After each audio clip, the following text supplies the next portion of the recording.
कर्नाटका के मुख्यमंत्री श्री बसवराज बोम्मई जी, केंद्रीय मंत्रिमंडल के मेरे सहयोगी श्री हरदीप पुरी जी, रामेश्वर तेली जी, अन्य मंत्रीगण, योर एक्सेलेंसीज, देवी और सज्जनों, इस समय तुर्की में आए विनाशकारी भूकंप पर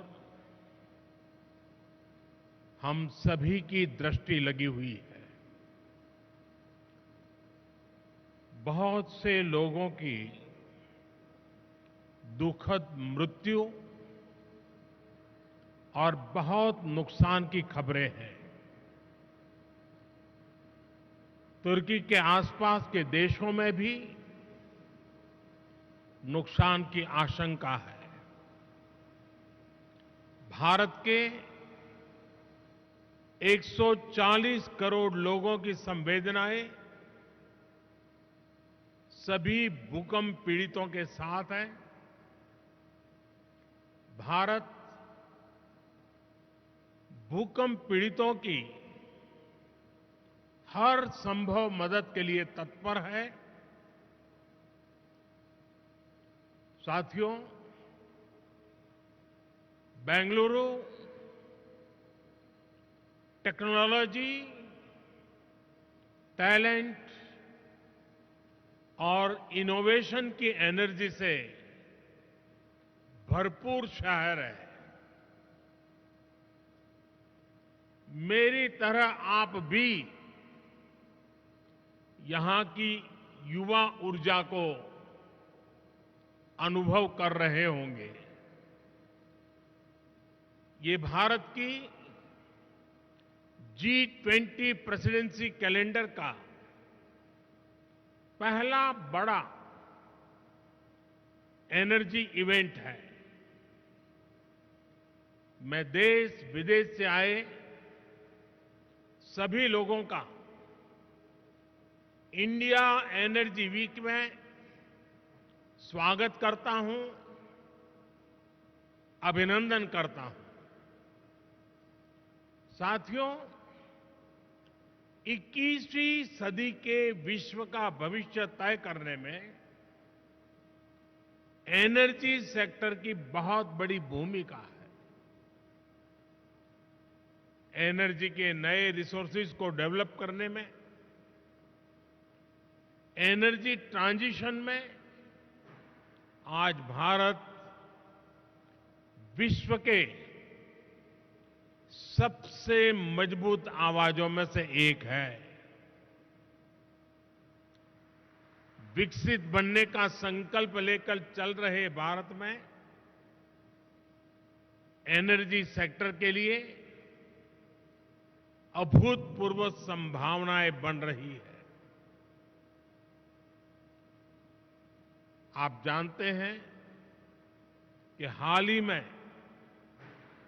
IMF ने 2023 के लिए ग्रोथ प्रोजेक्शन रिलीज की है।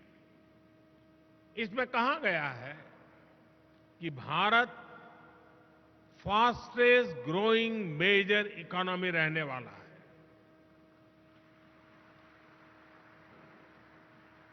महामारी और युद्ध के प्रभाव के बावजूद 2022 में भारत एक ग्लोबल ब्राइट स्पॉट रहा है। एक्सटर्नल सर्कमस्टेंसेस जो भी रहे, भारत ने इंटरनल रेजिलियंस की वजह से हर चुनौती को पार किया। इसके पीछे मल्टीपल फैक्टर्स ने काम किया। पहला, स्टेबल डिसिसिव गवर्नमेंट। दूसरा, सस्टेन रिफॉर्म्स।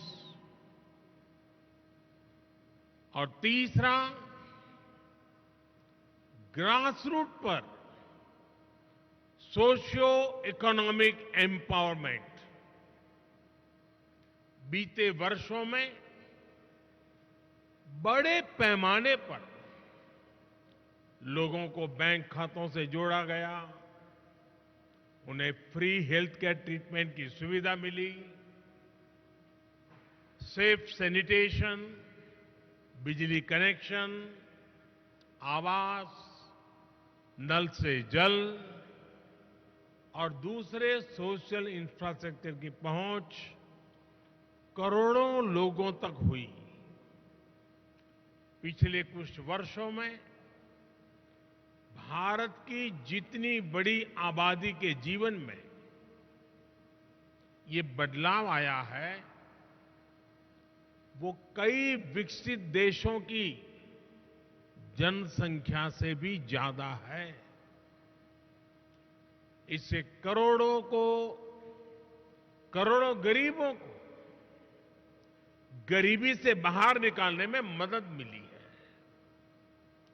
आज करोड़ों लोग गरीबी से निकलकर मिडिल क्लास के स्तर तक पहुंच रहे हैं। आज भारत में करोड़ों लोगों की क्वालिटी ऑफ लाइफ में बदलाव आया है। आज गांव-गांव तक इंटरनेट पहुंचाने के लिए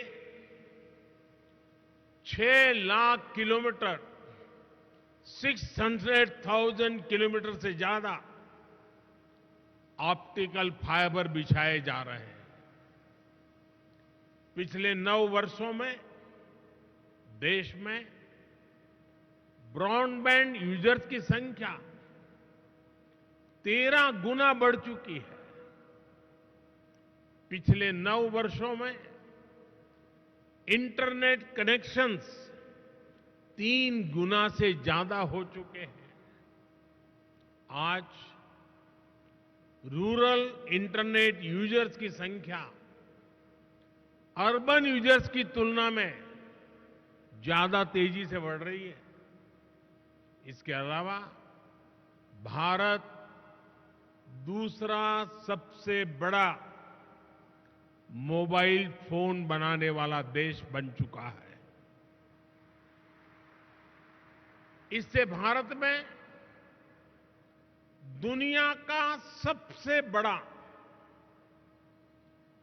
एस्पिरेशनल क्लास तैयार हुआ है।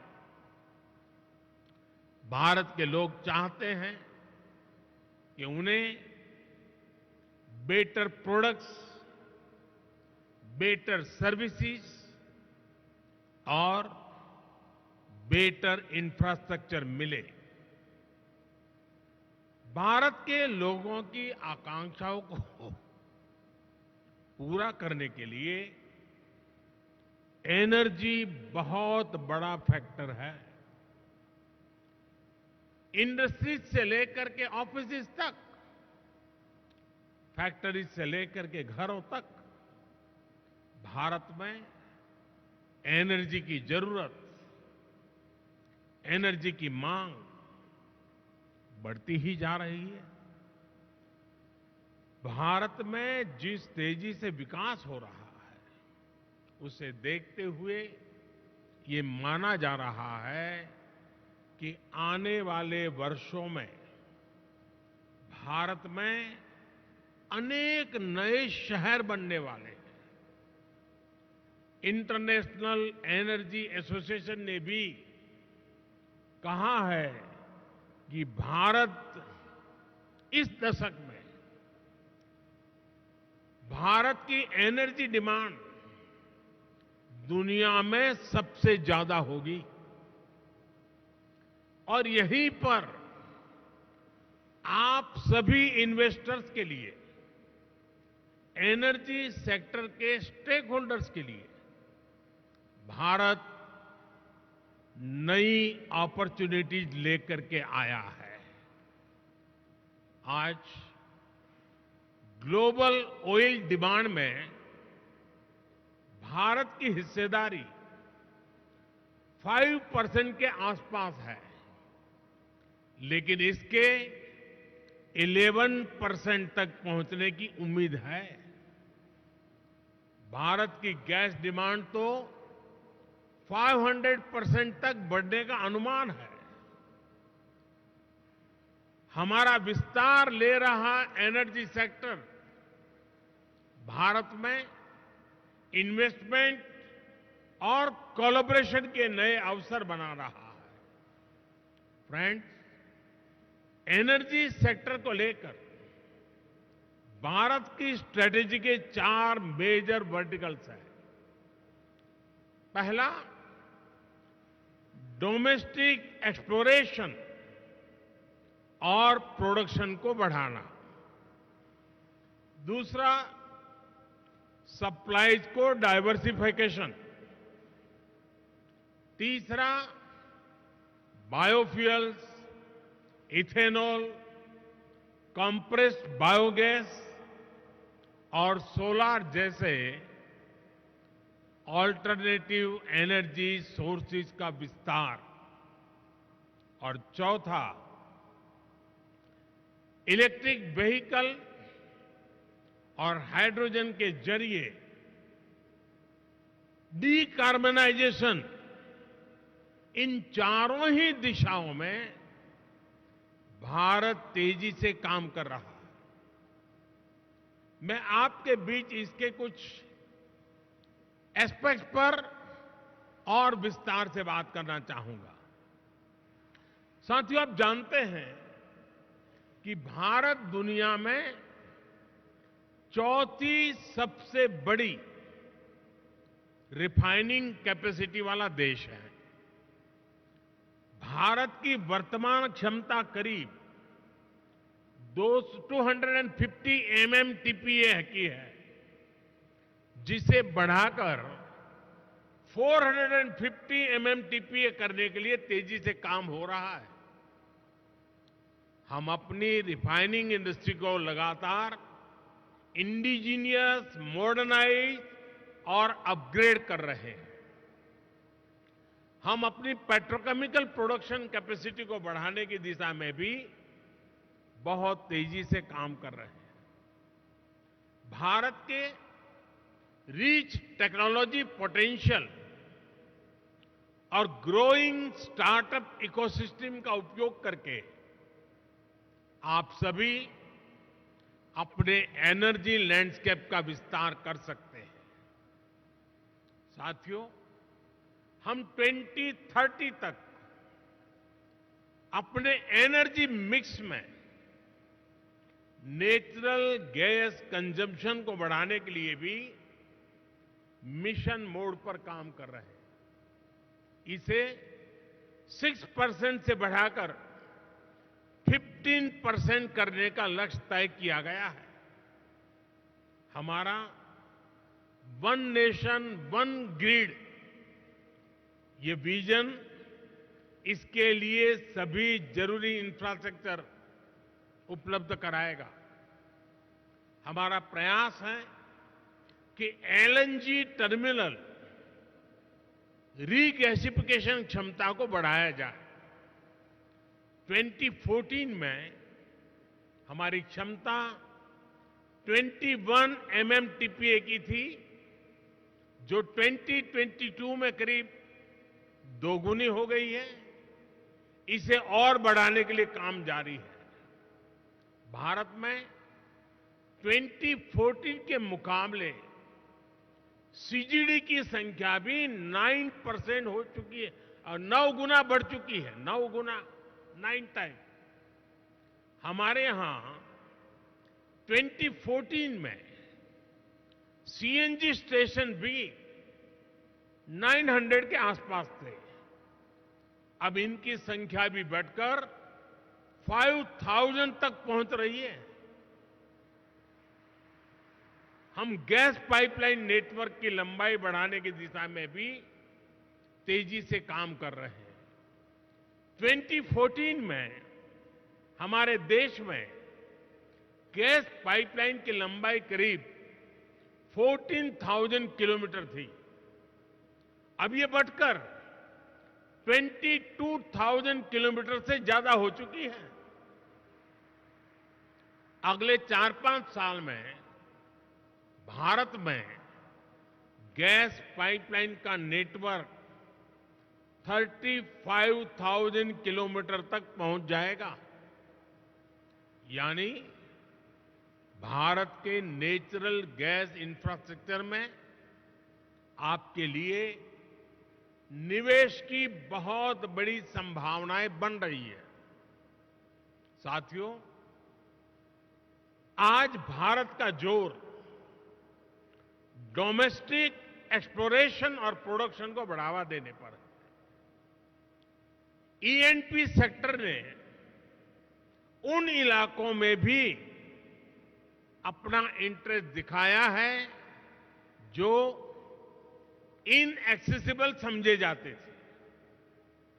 आपकी इन भावनाओं को समझते हुए हमने नो गो एरियाज में कमी की है। इससे 10 lakh square kilometre area no go की पाबंदियों से मुक्त हुआ है। अगर हम आंकड़े पर नजर डालें तो नो गो एरियाज में भी ये कमी 98% से भी ज्यादा है।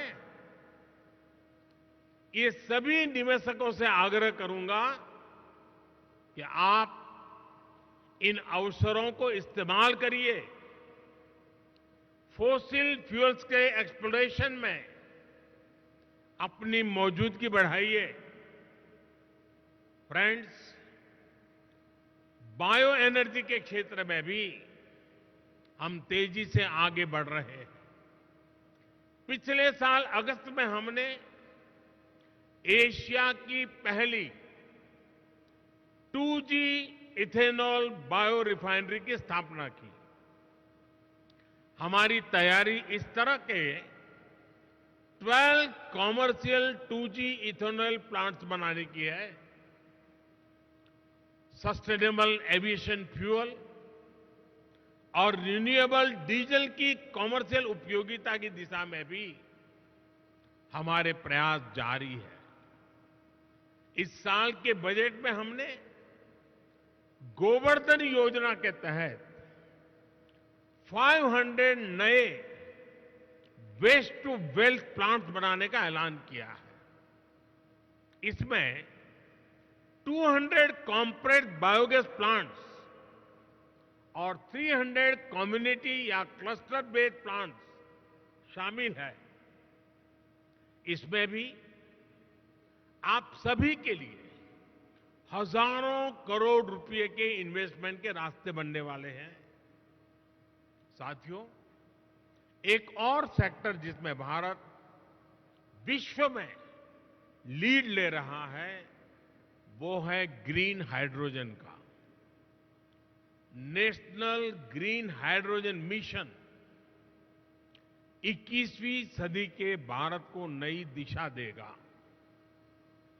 इस दशक के अंत तक हम 5 MMTPA ग्रीन हाइड्रोजन के प्रोडक्शन का लक्ष्य लेकर चल रहे हैं। इसमें भी 8 लाख करोड़ रुपए से अधिक के इन्वेस्टमेंट की संभावनाएं हैं। भारत अगले 5 वर्षों में ग्रे हाइड्रोजन को रिप्लेस करते हुए ग्रीन हाइड्रोजन का हिस्सा 25% तक बढ़ाएगा। ये भी आपके लिए बहुत बड़ा अवसर होगा। फ्रेंड्स, एक और महत्वपूर्ण विषय ईवीएस की बैटरी कॉस्ट का भी है। आज इलेक्ट्रिक व्हीकल में बैटरी की कॉस्ट 40 से 50% तक होती है। इसलिए इस दिशा में हमने 50 गीगावाट आवर्स की एडवांस केमिस्ट्री सेल बनाने के लिए 18,000 करोड़ रुपए से ज्यादा की पीएलआई स्कीम शुरू की है। देश में बैटरी मैन्युफैक्चरिंग फैसिलिटीज स्थापित करने के लिए एक अच्छा अवसर है। फ्रेंड्स, भारत में बन रही निवेश की इन संभावनाओं को हमने एक सप्ताह पहले आए बजट में और मजबूत किया है। बजट में renewable energy, energy efficiency, sustainable transportation और ग्रीन टेक्नोलॉजीज को और एनकरेज किया गया है। इसमें 35,000 करोड़ रुपए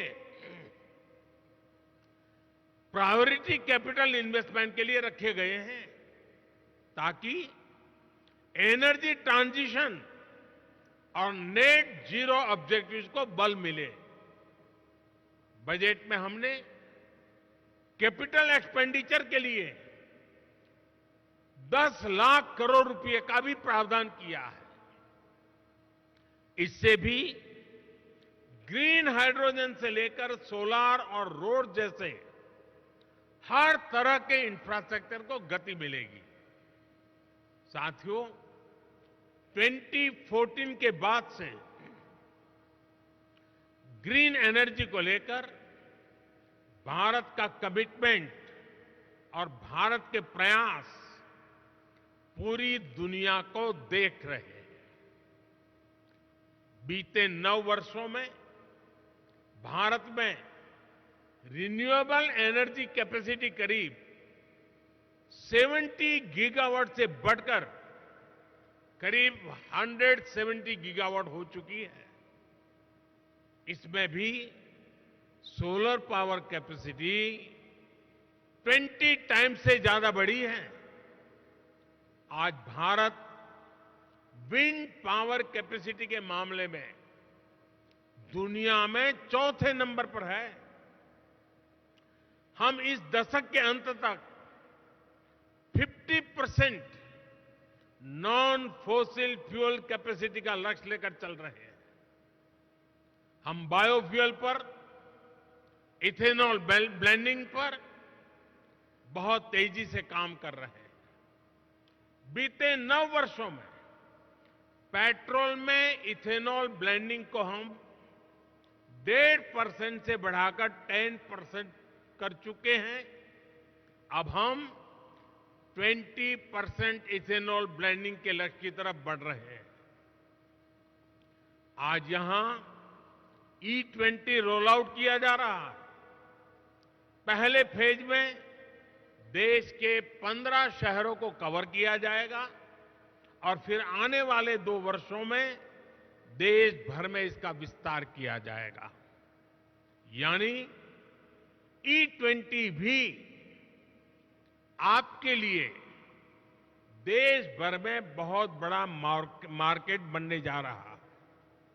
साथियों, आज भारत में एनर्जी ट्रांजिशन को लेकर जो मास मूवमेंट चल रहा है वो अध्ययन का विषय है। ये 2 तरीके से हो रहा है।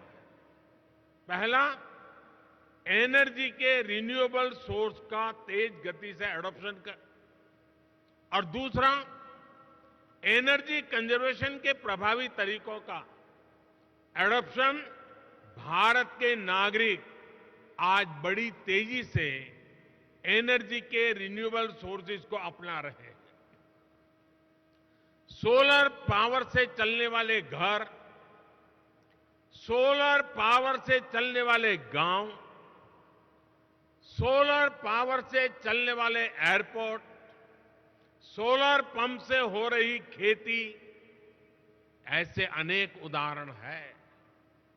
बीते 9 वर्षों में भारत ने अपने 19 करोड़ से ज्यादा परिवारों को क्लीन कुकिंग फ्यूल से जोड़ा है। आज जो सोलर कुपटॉप लॉन्च किया गया है वो भारत में ग्रीन और क्लीन कुकिंग को नया आयाम देने जा रहा है। उम्मीद है कि अगले 2-3 साल में ही 3 करोड़ से अधिक घरों में सोलर कुपटॉप की पहुंच बन जाएगी। इससे एक तरह से भारत किचन में क्रांति लाने का काम करेगा। भारत में 25 करोड़ से अधिक परिवार हैं। आप कल्पना कर सकते हैं कि सिर्फ सोलर कुपटॉप से जुड़े निवेश में आपके लिए कितनी संभावनाएं बन रही हैं। साथियों, भारत के नागरिक एनर्जी कंजर्वेशन के प्रभावी तरीकों की तरफ तेजी से शिफ्ट हो रहे हैं। अब ज्यादातर घरों में स्ट्रीट लाइट्स में एलईडी बल्ब का इस्तेमाल होता है। भारत के घरों में स्मार्ट मीटर लगाए जा रहे हैं। लार्ज स्केल पर सीएनजी और एलएनजी को अपनाया जा रहा है।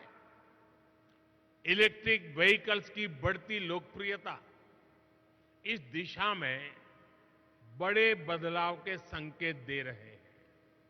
साथियों, ग्रीन ग्रोथ की तरफ, एनर्जी ट्रांजिशन की तरफ भारत के बड़े प्रयास हमारी वैल्यूज को भी रिफ्लेक्ट करते हैं। सर्कुलर इकोनॉमी एक तरह से हर भारतीय की जीवन शैली का हिस्सा है। रिड्यूस, रीयूज और रिसाइकल का मंत्र हमारे संस्कारों में रहा है। आज इसका ही एक उदाहरण हमें यहां अभी देखने को मिला है। प्लास्टिक की वेस्ट बॉटल्स को रिसाइकल करके जो यूनिफॉर्म बनाई गई है, आपने उसे देखा है।